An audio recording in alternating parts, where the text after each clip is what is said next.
Hi అండి, ఈరోజు గోంగూర పచ్చడి ఎలా చేయాలో నేను చేసి చూపిస్తాను. గోంగూర పచ్చడికి కావాల్సిన పదార్థాలు: ముందుగా మనము కట్ చేసి పెట్టుకున్న ఆనియన్స్ మరియు వెల్లుల్లి, తర్వాత కట్ చేసి పెట్టుకున్న చిల్లీ, నెక్స్ట్ టమోటా, అలాగే గోంగూర కూడా కడిగి పెట్టుకున్నాను. దానిలోకి కూడా కొంచెము కొత్తిమీర కూడా యాడ్ చేసుకున్నాను. ఇప్పుడు ఎలా చేయాలి అనేది నేను చేసి చూపిస్తాను. ముందుగా ఒక బౌల్ పెట్టుకొని స్టవ్ వెలిగించుకొని ఒక స్పూన్ కానీ 2 స్పూన్ల ఆయిల్ కానీ వేసుకొని కొంచెం మగ్గిన తర్వాత ఆనియన్స్, తర్వాత పచ్చిమిర్చి, అలాగే టమోటాలు కూడా వేసుకొని కాసేపు మగ్గనిచ్చుకోవాలి. అన్నీ వేసిన తర్వాత ఒకసారి కలుపుకొని మూత పెట్టేసుకుంటే చాలా బాగా మగ్గుతుంది. ఒకసారి ఎలా ఉందో ఒకసారి కలిపి చూసుకుందాం. తర్వాత ఇందాక నేను చూపించాను కదా వెల్లుల్లి అని, అవి కూడా ఒకసారి వేసుకుంటే అవి కూడా కొంచెం మగ్గుతాయి. మనకి తినేటప్పుడు టేస్ట్ బాగా తెలుస్తుంది. కొంచెం తిరగబెట్టిన తర్వాత కాసేపు ముచ్చేసి అలాగే పెట్టుకోవాలి.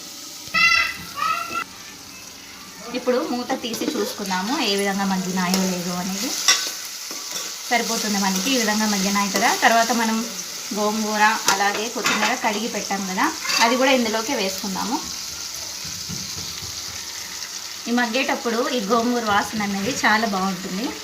ఆ స్మెల్ చూస్తేనే మనకి నోరు ఊరిపోతుంది, ఎప్పుడెప్పుడు తిందామా అనిపిస్తుంది.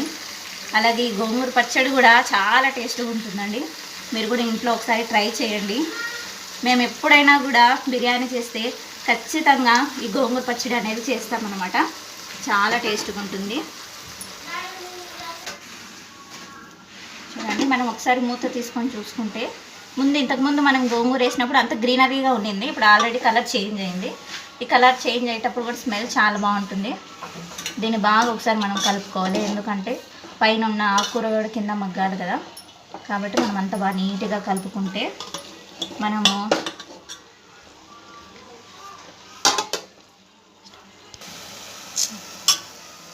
లైటింగ్ నా తలకి అర్థం వస్తుంది అని చూస్తుంది.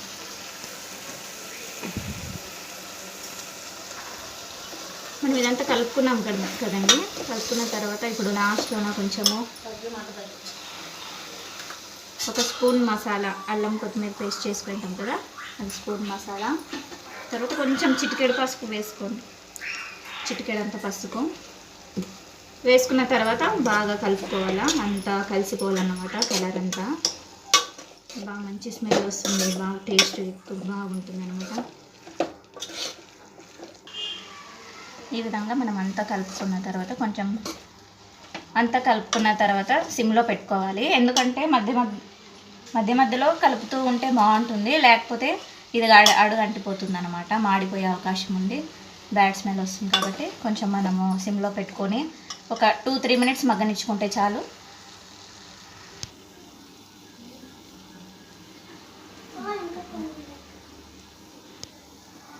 చూడండి, ఇప్పుడు గోంగూర పచ్చడి అంతా మెత్తగా మగ్గిపోయింది.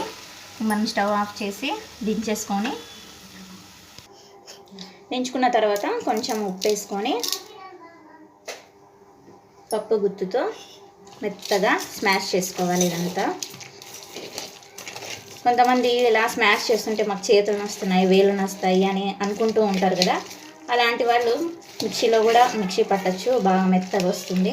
ఇలా పచ్చిమిరపకాయలు, టమోటాలు ఇవేమి కనిపించకుండా మిక్సీకి పట్టేస్తే బాగా నున్నగా వస్తుంది అనమాట. మనం బిర్యానీలో తినేటప్పుడు కూడా కొంతమంది అడ్డం వస్తుంది అనుకుంటుంటారు కదా, అలా లేకోకుండా బాగా ఉంటుందన్నమాట. టేస్ట్ కూడా బాగా చక్కగా వస్తుంది.